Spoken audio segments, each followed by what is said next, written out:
வந்து சேருமே. உறுதி பூண்ட மனதிலே வெற்றி வந்து சேருமே. தீபச்சுடரை கையில் ஏந்தி பவனி வரும் இளைஞனே, தீபச்சுடரை கையில் ஏந்தி பவனி வரும் இளைஞனே. உறுதி பூண்ட மனதிலே வெற்றி வந்து சேருமே.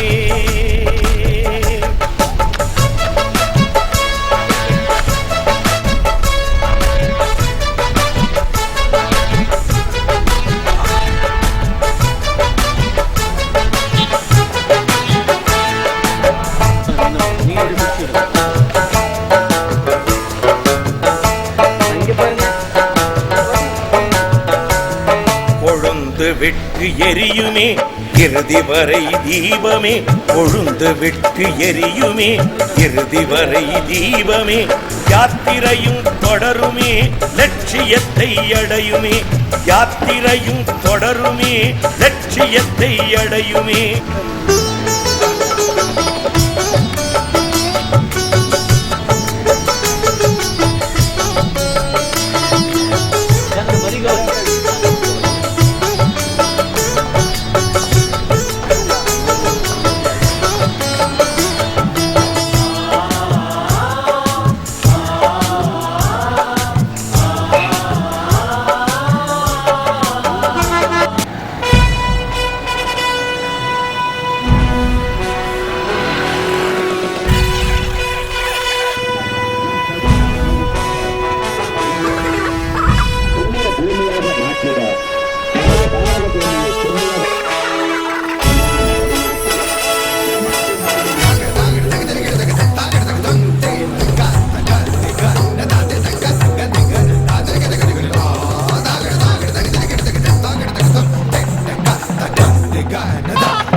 வீட்டை கட்டிக்கலாம்.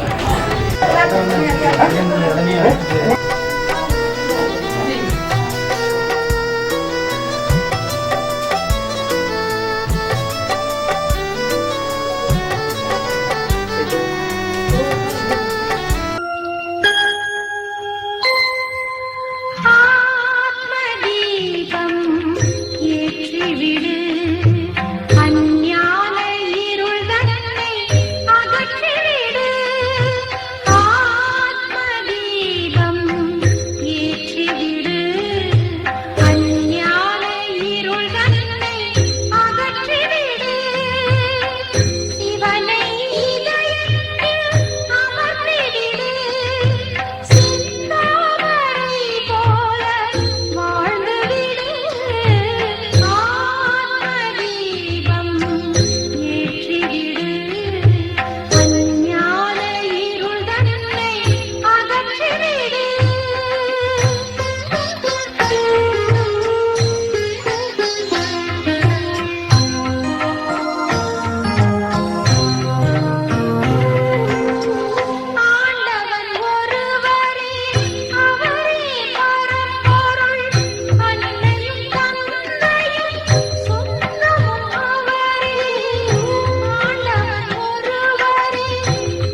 நமது அன்பு சகோதரர் நமது இளைஞர்களுக்கு வழிகாட்டியாக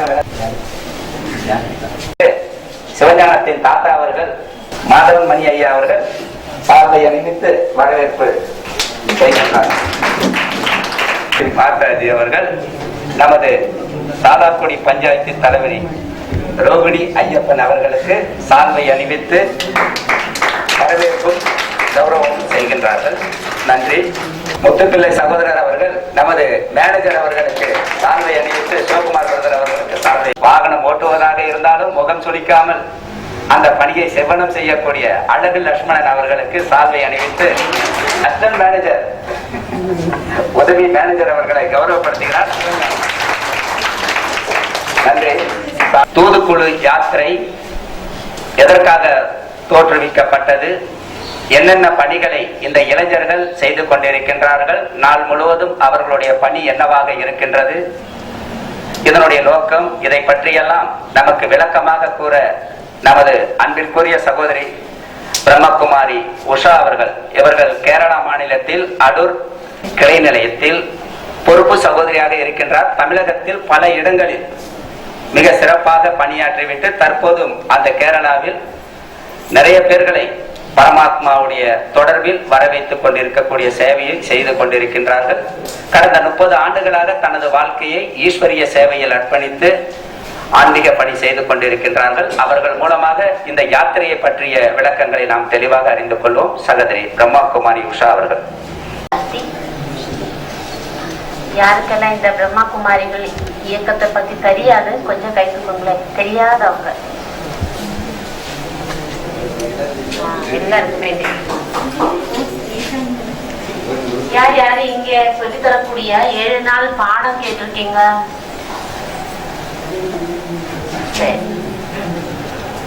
7 நாள் பாடம் யார் யாரு கேட்கல அவங்க கொஞ்சம் கை தூக்குங்களேன்.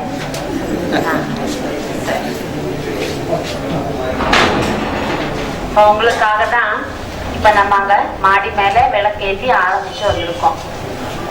ஒரு நாளைக்கு 1 மணி நேரம் வகுப்பு தான். கடைசியில இதுதான் நமக்கு உதவும், வேற எதுவும் நமக்கு உதவாது. பாருங்க, பணம் நிறைய இருக்கலாம், ஆனா அந்த மாதிரி நோய் வருது, பணத்தால குணப்படுத்த முடியுமா? என்ன சொல்றீங்க? பணத்தால குணப்படுத்த முடியாத நோய் வரும் பொழுது கடவுளேன்னு தான் கூப்பிடுறாங்க. அப்ப நல்லா இருக்கும் போதே ஏன் கடவுளேன்னு கூப்பிடக்கூடாது? நமக்கு உதவக்கூடியது ஒன்னே ஒண்ணுதான், ஆத்ம பலம், ஆத்மாக்கு சக்தி. ஆத்மாக்கு சக்தி நமக்கு எப்படி கிடைக்கும்? அது பரமாத்மாவை நினைக்கும் பொழுதுதான் கிடைக்கும்.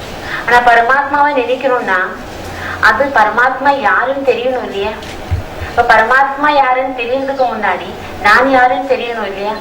அப்ப நான் யாருன்னு தெரிஞ்சு பரமாத்மா யாருன்னு புரிஞ்சு அவரிடம் நம்ம தொடர்பு வைக்கும் பொழுதுதான் நமக்கு சக்தி கிடைக்குது, ஆத்மாக்கு சக்தி கிடைக்குது. அந்த ஆத்ம சக்தி தான் நம்முடைய மனம் மற்றும் உடலை ஆரோக்கியமாக வைக்கிறது.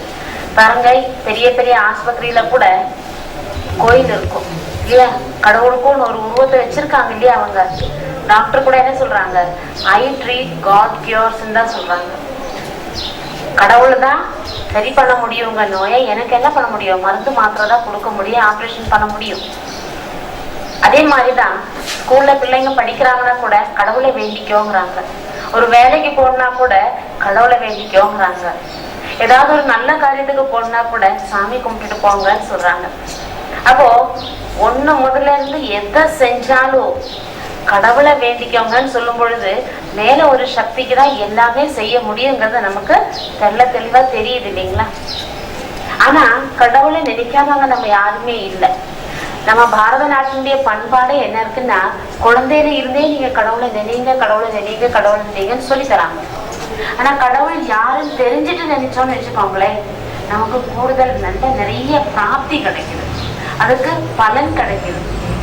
நம்ம கடவுளை கும்பிடுறோம், அப்ப என்ன பண்றோம் தெரியுங்களா? கடவுள்கிட்ட நம்ம விஷயங்கள் எல்லாம் சொல்றோம், சொல்லிட்டு நம்ம வந்துடுறோம். நேரம் இல்லை நமக்கு, போறோம், சாமி கும்பிடுறோம், ஓடி வந்துடுறோம், நம்ம இருக்கிற விஷயத்தை எல்லாம் சொல்லிடுறோம் கடவுளுக்கு. ஆனா கடவுள் சொல்றாரு, எனக்கும் உங்ககிட்ட சில விஷயங்கள் சொல்லணும். ஆனா அது கேட்கறதுக்கு நம்ம நிக்கிறோமா? கடவுள் சொல்ற விஷயத்த கேட்கறதுக்கு நம்ம நிக்கிறோமா? இப்ப கடவுளுக்கும் நம்ம கிட்ட நிறைய விஷயங்கள் சொல்றதுக்காக இருக்கு. அதுதான் தியானம்னு சொல்றது. நம்ம தியானத்துல அமரும் பொழுது கடவுளே நம்ம கூட பேசலாம். ஆபத்து காலத்துல உதவக்கூடியது ஒன்னே ஒண்ணு என்னன்னா கடவுளுடைய சக்தி மட்டும்தான். வேற எல்லாருமே கைவிட்டு போயிடுவாங்க. இது சொல்லும் பொழுது வச்சீங்கன்னா கருத்து ஞாபகம் வருது. அந்த பணம் இருக்கும் பொழுது சொந்த பந்தம், உற்றார் உறவினர், நண்பர்கள் எல்லாம் நிறைய இருப்பாங்க இல்லைங்களா? அவருக்கு எப்பொழுதுமே சுத்துல 4 பேர் எப்பவுமே இருப்பாங்க. ஏன்னா அவர்கிட்ட நிறைய பணம் இருக்கு. திடீர்னு என்னாச்சுன்னா இவர் செய்யக்கூடிய வியாபாரத்துல பெரிய நஷ்டம் வந்துருச்சு. நஷ்டம் வரவே நிறைய பணம் போயிடுச்சு, கடன் நிறைய ஆகி போயிடுச்சு. இப்போ அவரு டெய்லி அவருடைய வாழ்க்கையில கடவுளை கும்பிடுவாரு, டெய்லி நடக்க போவாரு, அவருடைய எல்லா பக்தியில இருக்கக்கூடிய எல்லா விஷயம் அவர் செய்யறாரு. இப்ப இந்த மாதிரியான துக்கமான ஒரு சூழ்நிலை வந்துச்சு. இப்ப அவர்கிட்ட 4 பேர் சுத்தி இருக்கிறது யாருன்னா, யாருக்கு அவரு பணம் கொடுக்கணுமோ அவங்கதான் இருக்காங்க. பாக்கி உற்றார் உறவினர்கள் கிடையாது, சொந்த பந்தம் கிடையாது, நண்பர்கள் கிடையாது, கடன் வாங்குறவங்க தான் அவங்க கூட இருப்பாங்க. ரொம்ப கவலையாயிடுச்சு. ஆனால் கூட இவர் நடக்க போவாரு. காலையில இவர் டெய்லி நடக்கும் பொழுது பாப்பாரு, இவருக்கு பின்னாடி எப்பொழுதுமே 4 கால் இருக்கும். 4 இந்த கால் பாதம் வைக்கிறோம் இல்லையா, அந்த அடையாளம் எப்பவுமே இருக்கும். இவர் வாழ்க்கையில இவ்வளவு நஷ்டங்கள் ஏற்பட்டுச்சு இல்லையா, அப்ப கூட அவர் நடக்கிறதும் கடவுளை வேண்டிக்கிறது நிறுத்துறது இல்லையா, அது அவருடைய ரத்தத்துல ஊறி போச்சு. அப்ப கூட அவர் நடக்கிறாரு. நடக்க போகும்பொழுது ரொம்ப கவலை இவருக்கு. என் வாழ்க்கையில ஏன் இப்படி ஆச்சு? என்கிட்ட இப்ப யாருமே இல்லையே, ஃப்ரெண்ட்ஸ் இல்லை, என்கிட்ட உற்றார உறவினர் கிடையாது, சொந்த பந்தம் கிடையாது, குழந்தைங்க கூட இந்த மாதிரி நஷ்டம் வந்துச்சேன்னு அவங்க கூட அவரை மதிக்கிறது இல்லை. ரொம்ப வருத்தப்பட்டு அவர் தலையில கை வச்சு உட்கார்றாரு. உட்காரும் பொழுது அவர் பாக்குறாரு, டெய்லி இவர் நடக்கும் பொழுது 4 கால் பாதங்கள் இருக்கும் அவர் பின்னாடி. ஆனா அன்னைக்கு பார்க்கும் பொழுது 2 தான் இருக்கு. அதுக்கு ரொம்ப வருத்தம் ஆயிடுச்சு. ஏன்னா அந்த 4 கால் பாதங்கள் என்ன இவருக்கு தெரிஞ்சிருக்குன்னா, 2 இவருடையது, 2 கடவுளுடையது. இப்ப இவருக்கு பணம், காசு, சொத்து எல்லாம் இருக்கும் பொழுது இவர் நடக்கும் பொழுது இவரோட கூடவே கடவுளும் நடக்கிறாரு. அதனாலதான் அந்த 4 கால் பாதங்கள் தெரிஞ்சிச்சு. இப்ப எல்லாமே எழுந்துட்டாரு இல்லையா, அப்ப 2 தான் தெரியும். அப்ப அது பார்த்த உடனே இவருடைய மனசு அப்படியே வெடிச்சு போச்சு. என்னடா, கடவுள் கூட என்ன கைவிட்டுட்டாரா?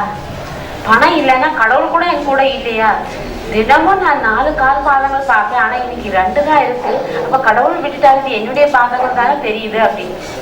ரொம்ப வருத்தமா தலையில கை வச்சுட்டு டென்ஷனா உட்கார்ந்து இருக்கும் பொழுது இவருக்கு ஒரு அசரீரி கேக்குது மேல இருக்கு, குழந்தை அது என்னுடைய கால் பாதங்கள், உன்னுடையது கிடையாது. உன் கஷ்டம் உனக்கு நல்லா செழிப்பா சொத்து சுகம் எல்லாம் இருக்கும் பொழுது நான் உன் கூட தான் வந்துட்டு இருந்தேன். ஆனா எல்லாமே நீ இழந்த போது உன்னை நான் தாங்கிட்டு நடக்கிறேன். உன்னை நான் கீழே கூட வைக்காம உன்னை நான் தாங்கிட்டு நடக்கிறேன். அது என்னுடைய கால் பாதங்கள், உன்னுடைய கால் பாதங்கள் கிடையாது. அதனால என்ன சொல்ல வர அப்படின்னா, இந்த உலகத்துல எல்லாருமே நம்மளை கை விட்டுடுவாங்க. ஆனா யார் விட மாட்டாங்க? யார் நம்மளை விட மாட்டாங்க? கடவுள் ஒரு பொழுதுமே நம்மளை கைவிட மாட்டார். நம்மளை தாங்கிட்டு போவார் அவரு. ஆனா என்ன பண்ணணும்? நம்ம நல்லா இருக்கும் பொழுதே கடவுளை நம்ம நினைவு செய்யணும். இந்த கடவுளை நினைக்கிறதா தியானம் அப்படிங்கிறது.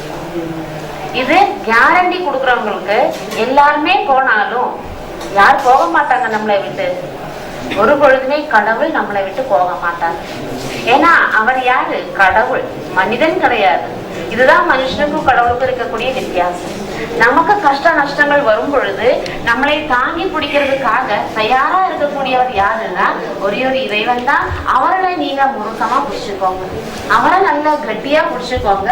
வாழ்க்கையில எந்த பிரச்சனை வந்தாலும் நம்ம மனசொடிஞ்சு உட்காரவே மாட்டோம். பின்னாடி இருக்க நமக்கு ஒரு சக்தி கொடுத்துட்டே இருப்பாங்க. போ முன்னாடி போ, வாழ்க்கையில இதெல்லாம் உங்களுடைய அனுபவங்கள் தான். சொந்தம் பந்தம் எல்லாருமே எப்பேற்பட்டவாங்கிறது உங்களுக்கு கத்துக்கிறதுக்கான ஒரு வாய்ப்பு தான் இது. அந்த ஒரு வார்த்தை கேட்ட உடனே இவர் எழுதிச்சார் வாழ்க்கையில. திரும்ப அவருடைய வாழ்க்கையில முயற்சி பண்றாரு, பழையபடி அவர் ஆயிட்டார். இப்ப வாழ்க்கையில கஷ்ட நஷ்டங்கள் வரத்தான் செய்யும். சாமி இல்லை, கடவுள் இல்லை, ஞானம் இல்லை, ஒண்ணும் வேண்டாம், நான் செஞ்சு எனக்கு இப்படிதான் ஆச்சுன்னா ஒன்னே ஒண்ணு ஞாபகம் வச்சுக்கோங்க. இதெல்லாம் நம்மளே சோதனை செய்யறதுக்காக, நம்ம சுத்திர இருக்கிறவங்களே எல்லாம் யாரு என்ன ஏது எப்படின்னு புரிஞ்சுக்கிறதுக்காக வரக்கூடிய சோதனை தான். இந்த சோதனையை நம்ம வெற்றி அடைஞ்சிட்டோம் அப்படின்னா வாழ்க்கை நாள் முழுக்க நமக்கு கடவுள் கூடவே இருக்க முடியும். அதை விட பெரிய பலம் வேற எந்த பலமும் கிடையாது. அல்ல, முதல்ல நம்ம யாருன்னு தெரிஞ்சுக்கணும். நாம எல்லாருமே புருவ மத்தியில பொட்டு வைக்கிறோம் இல்லைங்களா? அங்கதான் ஆத்மா உயிர் இருக்கு. என்னுடைய உடல்னு சொல்றோம், நான் உடல்னு சொல்றது இல்லை. ஆத்மா புருவ மத்தியில இருக்கு. அந்த ஆத்மா தான் இந்த முழு உடலை இயங்கிட்டு இருக்கு. ஆத்மாவை தான் நம்ம நெற்றி கண், ஞான கண், மூன்றாவது கண் அப்படின்னு சொல்றோம். அந்த ஆத்மாவுக்கு தான் தந்தை பரமாத்மாவாக இருக்கிறாரு. அவர் தான் இறைவன் அப்படின்னு. உடல்மாக்கான அம்மா அப்பா ஒரு பொழுதுமே இறக்க மாட்டாங்க. அவர்தான் பரமாத்மா.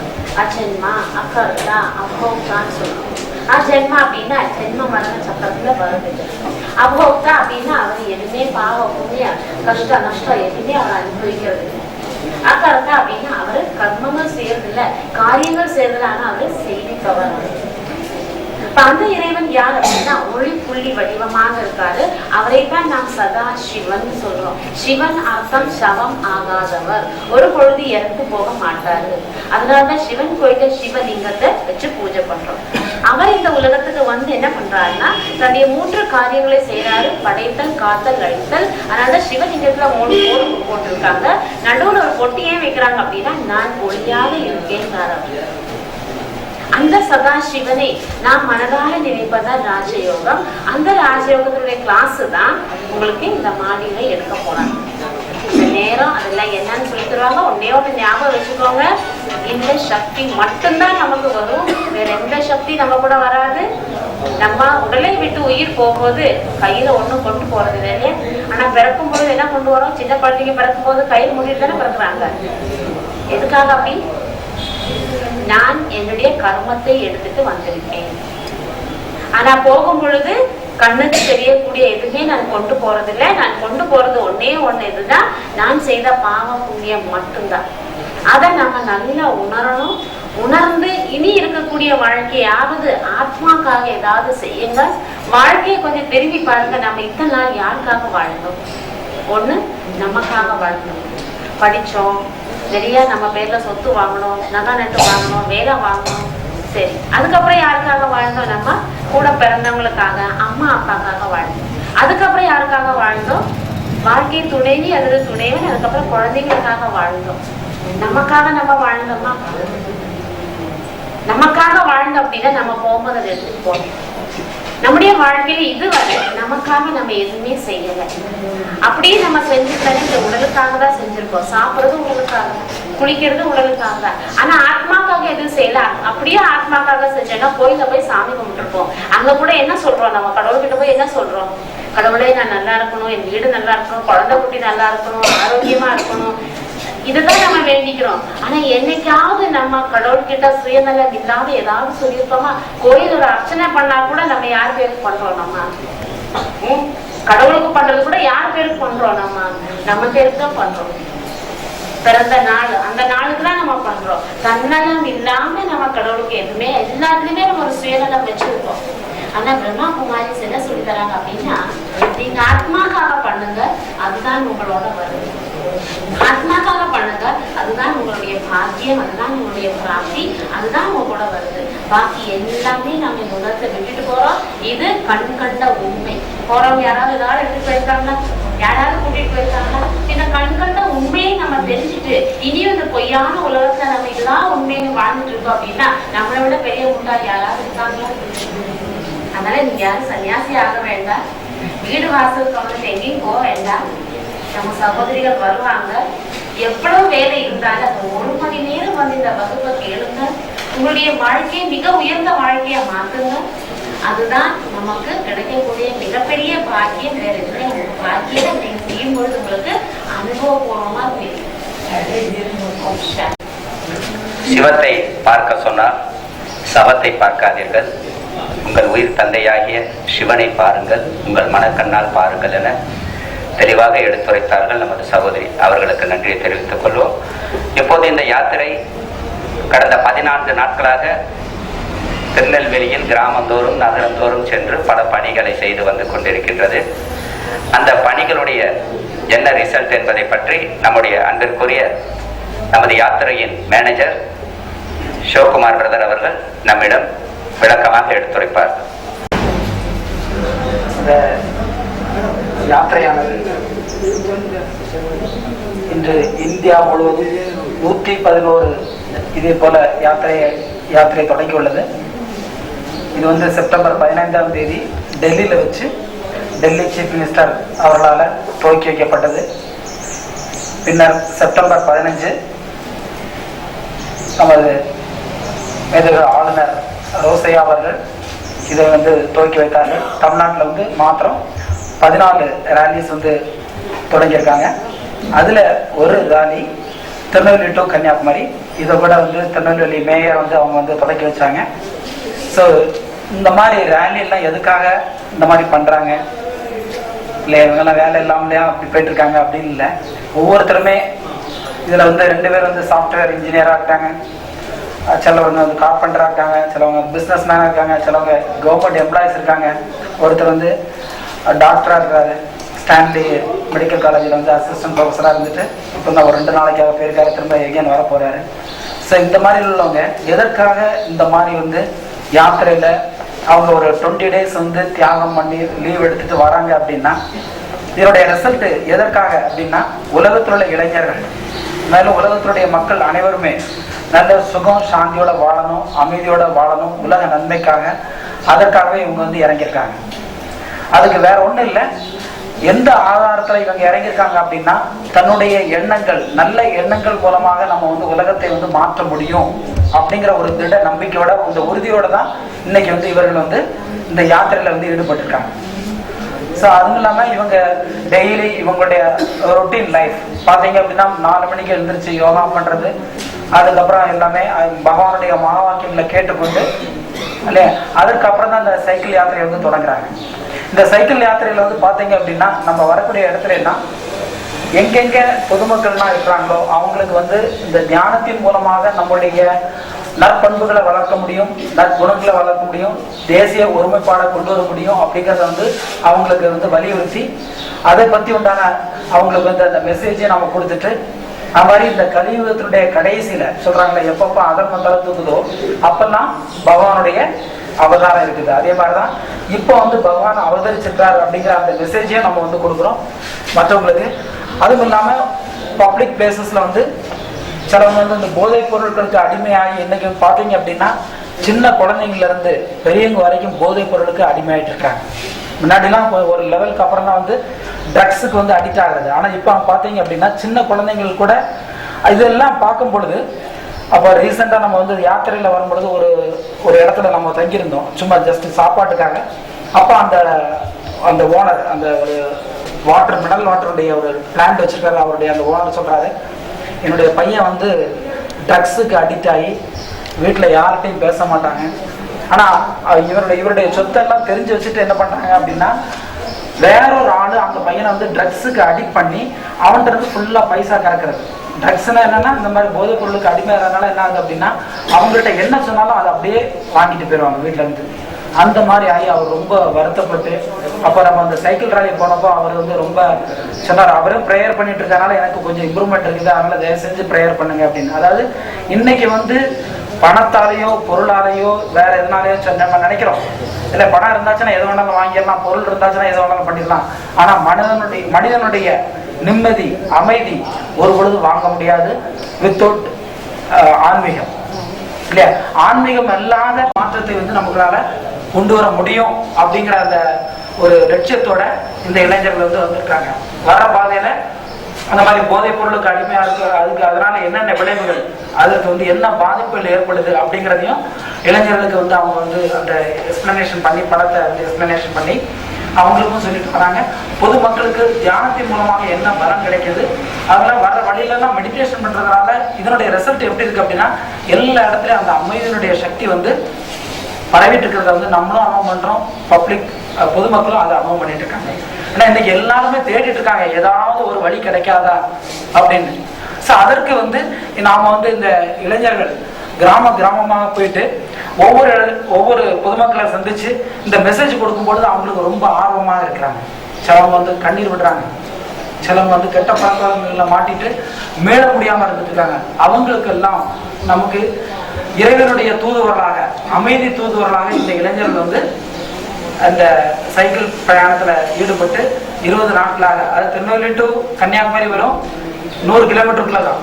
ஆனா நம்ம மேக்சிமம் 680 கிலோமீட்டர், அதாவது ஒவ்வொரு கிராமங்கள், வில்லேஜ், அங்க இடங்கள்லாம் போயிட்டு இந்த மெசேஜை கொடுத்துட்டு இப்போ இங்க தாராபடி வந்து சேர்ந்தடைஞ்சிட்டோம்.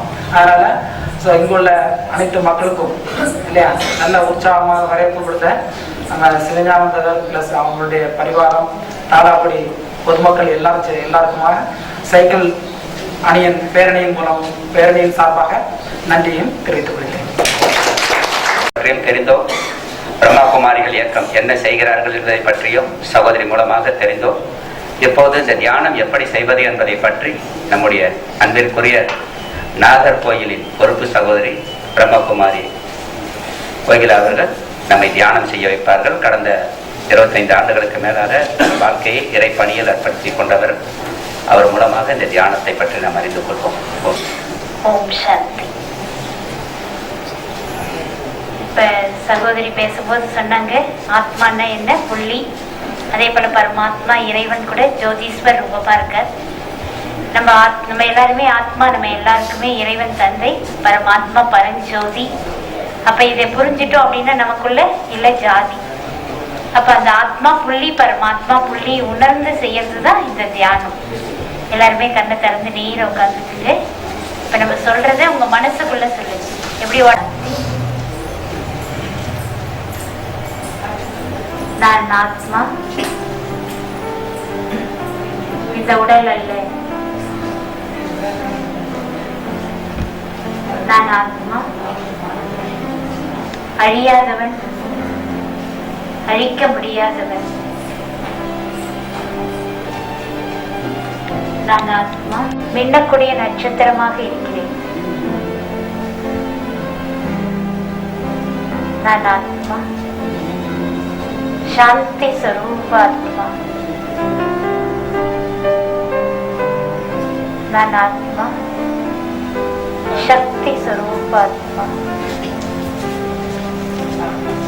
நான் ஆத்மா, அன்பு ஸ்வரூப ஆத்மா. நான் ஆத்மா, ஆனந்த ஸ்வரூப ஆத்மா. நான் ஆத்மா, தூய்மையான ஆத்மா. நான் ஆத்மா, இந்த கண்கள் மூலமாக பார்க்கிறேன். நான் ஆத்மா, இந்த காதுகள் மூலமாக கேட்கிறேன். நான் ஆத்மா, இந்த வாய் மூலமாக பேசுகிறேன். நான் ஆத்மா, இந்த கைகள் மூலமாக காரியங்களை செய்கிறேன். இப்பொழுது நான் இந்த உடம்பிலிருந்து விடுபட்டு, இந்த உலகத்திலிருந்தும் விடுபட்டு, சூரிய சந்திர நட்சத்திர மண்டலங்களுக்கும் அப்பால் உள்ள சூட்சம உலகையும் தாண்டி செம்பொன் நிறமான பிரகாசமான அமைதியான முக்தியான வீட்டை நோக்கி செல்கிறேன். என்னுடைய தந்தை சிவ பரமாத்மா என்னை அன்போடு வரவேற்கிறார். சிவ தந்தையே, நீங்கள் சாந்தி கடல்.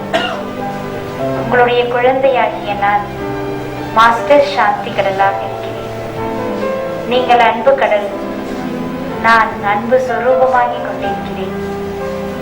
நீங்கள் தூய்மை கடல், நான் மாஸ்டர் தூய்மை கடலாக மாறிக்கொண்டிருக்கிறேன். தாங்கள் தான் தாயாக, தந்தையாக, நல்ல ஆசிரியராக, உற்ற நண்பனாக இருக்கிறீர்கள். உங்களிடமிருந்து சுகம், சாந்தி, தூய்மையினுடைய ஒளி கிரணங்கள் என்னை சுற்றிலும் நாலாபுறமும் பரவி கொண்டிருப்பதை அனுபவம் செய்கிறேன். உங்களிடமிருந்து பெற்று சுகம், சாந்தி, தூய்மையினுடைய ஒளி கிரணங்கள் உலகில் உள்ள அனைத்து சகோதர ஆத்மாக்களுக்கும் சிவ பரமாத்மா என் மூலமாக கொடுத்து கொண்டிருக்கிறார். பஞ்ச தத்துவங்களும் அமைதி நிலையை அடையட்டும், சாந்தி ஆகட்டும். அதிலும் முக்கியமாக கன்னியாகுமரி மாவட்டத்தில் இந்த சைக்கிள் பேரணிக்காக தாழக்குடியை சார்ந்த அனைத்து சகோதர ஆத்மாக்களுக்கும் சுகம், சாந்தி, தூய்மையினுடைய ஒளி கிரணங்களை தனித்தனியாக சிவ பரமாத்மா கொடுத்து கொண்டே இருக்கிறார்.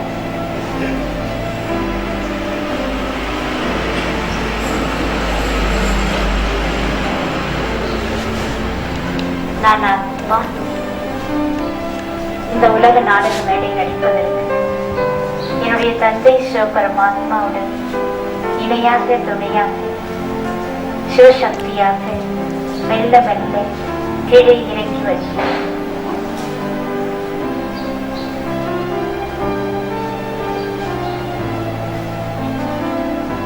ஓம் சாந்தி, ஓம் சாந்தி, ஓம் சாந்தி. இதற்கான நல்ல எண்ணங்களை எப்படி நாம் வளர்த்துக் கொள்வது, தியானம் எப்படி செய்வது என்பதை பற்றி நமக்கு தெளிவாக விளக்கமாக எடுத்துரைத்தார்கள் சகோதரி கோகிலா அவர்கள். அவர்களுக்கு நாம் நன்றியை தெரிவித்துக் கொள்கிறோம். இந்த தியானம் உங்களுக்காக கிடையாது, உங்க ஒவ்வொருத்தருக்காக தான். தயவு செய்து உங்க மேலும் நீங்க கருணை காட்டுங்க. சிஸ்டர் கூட செய்யக்கூடிய இந்து அப்படின்னு அடுத்து நம்ம பைபிளை கூறக்கூடிய கிறிஸ்துவர், இதுக்கெல்லாம் தாய் போன்றது சத்தியமான கீத உபதேசம். சென்ட்ரா ஒயிட் அண்ட் ஒயிட்ல இருக்கு. எல்லாம் அல்ல பரமபிதா பரமாத்மா பிரம்மா குமாரிகள் மூலமாக சத்திய கீத ஞானத்தின் மூலமாக பொன்னுலகத்தை, காந்தி கண்ட ராம ராஜ்யத்தை, அகிம்சை நிறைந்த ஒரு புண்ணிய பூமியை தாய்மார்கள் மூலமாக, அதை நினைவில் வைக்க, பிரம்மகுமாரிகள் இயக்கத்தை, சுயம் பரமபிதா பரமாத்மா ஞான கலசத்தை தாய்மார்கள் சகோதரிகள் மூலமாகத்தான் இந்த பொன்னுலகத்தை நான் படைக்கிறேன்றது அந்த காரியமானது இப்ப நடைபெற்றுக் கொண்டிருக்கிறது. அதை விளக்கத்தான் இந்த மாதிரி அழகாக குழந்தைகளை வச்சு செய்திருக்காங்க. உங்களுடைய கரங்கள் இந்த குழந்தைகளுக்கு மேலும்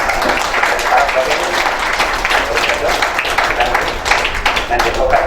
தேவா மகேஸ்வரக புருஷாட்சாத் பரபரபந்தஷ்மவதி பரவே நமக.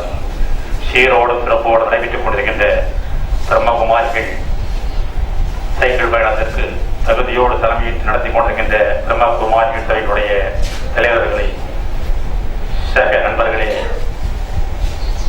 பெரியவர்களே, அனைவருக்கும் வணக்கத்தை காணிக்கையாக கடையப்பட்டிருக்கின்றேன். அகந்தை அடக்கத்தினாலும் சுகத்தை இறையருளாலும் இறைவனுடைய சரணாகதியாலும் வென்றால் மனிதனும் தெய்வமாகலாம் என்கிற தத்துவமார்த்த கருத்துக்களை உங்கள் முன் சமர்ப்பித்தார்கள்.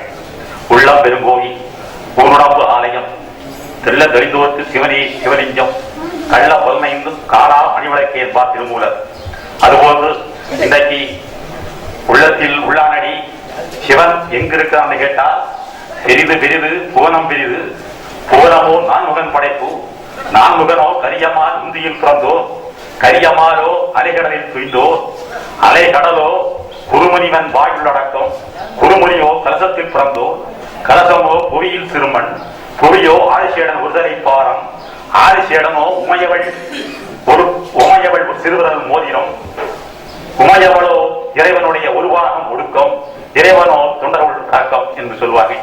அதுபோன்று தொண்டர்களுடைய இதயங்களிலே தான் இன்றைக்கு இறைவன் இருக்கிறான் என்பதை உலகிற்கு எடுத்துக்காட்டி தமிழகம் முழுவதும் இன்றைக்கு சுற்றுப்பயணம் செய்து தானக்கூடிய வருகை வந்து நல்லதொரு அபிப்பிராயத்தை ஆலோசனைகளையும் இங்கே சொல்லி அரசியல் ஆன்மீகம் அறிவியல் கலந்தால் உலகத்தில் எதையும் வெல்லலாம் என்கிற நல்ல தத்துவத்தை உணர்த்திய பிரம்மகுமாரி சபைக்கு என்னுடைய நஞ்சார்ந்த வணக்கத்தை காணிக்கையாக்கி மீண்டும் ஒருவராய்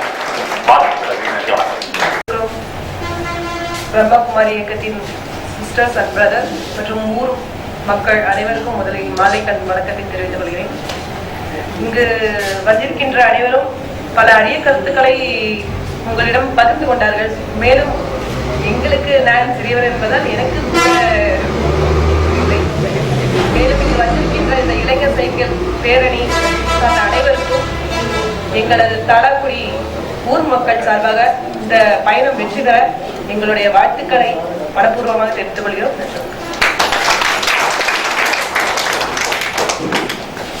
குழந்தைகளுக்கெல்லாம் பரிசு எங்களை அனுப்பிட்டுதாங்க. அப்புறம் யாத்திரை செய்யக்கூடியவர்கள் இப்போது நாம் தியானத்திற்கு பிறகு உங்களுக்கெல்லாம் ஊர் வழக்கப்படி தலப்பா கட்டி அனுப்பி வைக்கின்றார் நம்முடைய சிவஞான பிரதர். அவர் குடும்பத்தை சார்ந்தவர்கள் ஊர் சார்பாக கௌரவிக்கின்றார்கள், ஊர் சார்பாக கௌரவித்து அனுப்பி வைக்கின்றார்கள். அவர்களுக்கும் நாம் நன்றியை இப்போது தெரிவித்துக் கொண்டு அன்பு சகோதரர் அவர்களுக்கு நமது மேனேஜர் அவர்கள் சார்பை கௌரவிக்கின்றார். சிவஞானத்தின் சகோதரர் அன்பு ஐயப்பன் அவர்கள் கௌரவித்து சார்பை இருக்கின்றார். நன்றி சகோதரர்களே. இப்பொழுது நாம் பஞ்சாயத்து தலைவி அவர்களுக்கும் அன்பு சகோதரர் காந்தி ஐயா அவர்களுக்கும் நமது பிரம்மகுமாரி சகோதரி உஷா அவர்களுக்கும் பிரம்மகுமாரி சகோதரி கோகிலா அவர்களுக்கும் நம்முடைய கேப்டன் சிவகுமார் அவர்களுக்கும் சென்னையை சார்ந்த சிஸ்டர் பத்மா அவர்களுக்கும் மேலும் அனைவருக்கும் பெருந்திரளாக கலந்து கொண்ட உங்கள் நல் இதயங்களுக்கும் எல்லாம் அல்ல இறைவனுடைய பெயரால் நன்றி கலந்த வணக்கத்தை தெரிவித்துக் கொண்டு இப்போது சற்று நேரம் நம் மனதை அமைதிப்படுத்தி எல்லாம் அல்ல இறைவன் நினைவில் இருந்து இந்த நிகழ்ச்சி முடிப்போம். அவர்களுக்கு அடுத்தபடியாக பட்டா தலையில் அந்த தலப்பு அணிவிக்கப்படுகிறது.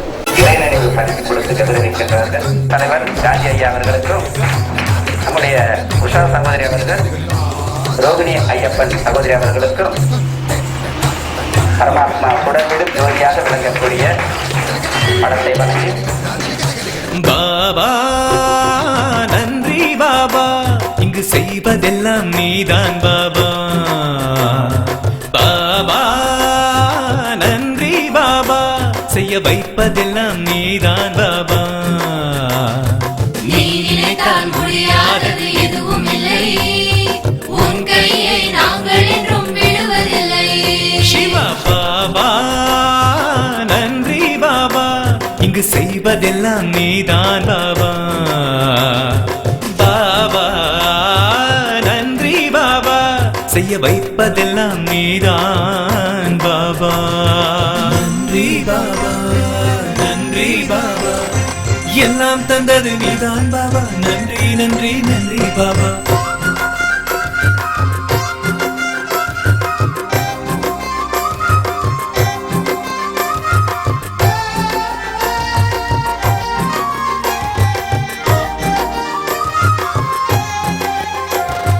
நடக்காத அதிசயங்கள் நடந்தது உன்னாலே, முடியாத செயல்கள் எல்லாம் முடிந்தது உன்னாலே, அது முடிந்தது உன்னாலே. மாறாத சூழ்நிலைகள் மாறியது உன்னாலே, கிடைக்காத வெற்றியெல்லாம் நாடி வந்தது பின்னாலே, அது தேடி வந்தது உன்னாலே.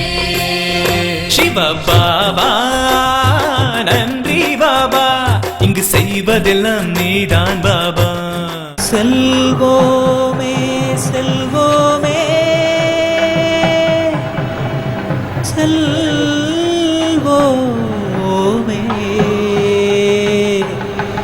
யாத்திரை தான் செல்வோமே.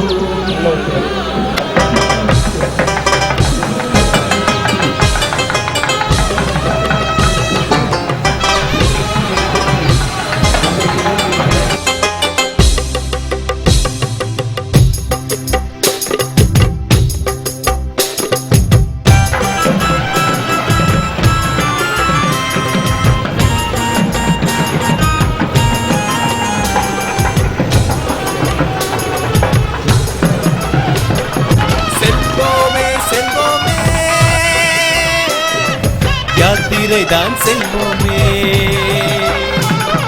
செய்வோமே செய்வோமே,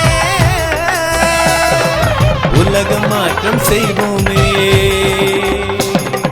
பொன்னுலக பாரதத்தை பூமியிலே படைத்திடவே இளைஞரெல்லாம் ஓர் வழியில் நடந்து செல்வோமே. உலக பாரதத்தை பூமியிலே படைத்திடவே இளைஞரெல்லாம் ஓர் வழியில் நடந்து செல்வோமே. செல்வோமே செல்வோமே, யாத்திரை தான் செல்வோமே. செய்வோம் செய்வோம் செய்வோமே, உலகை மாற்றம் செய்வோமே.